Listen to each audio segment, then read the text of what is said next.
Lesson 6 vocabulary.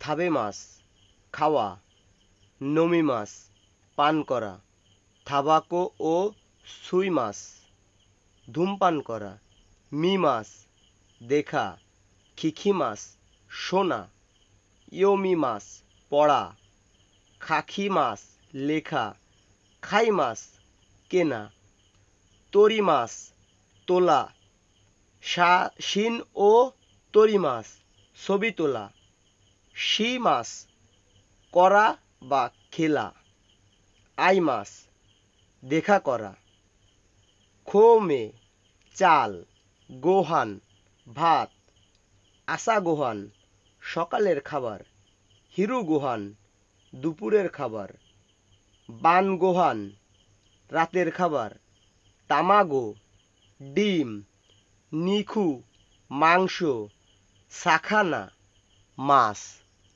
ভিডিওটি ভালো লাগলে অবশ্যই চ্যানেলটি সাবস্ক্রাইব করতে ভুলবেন না। ধন্যবাদ।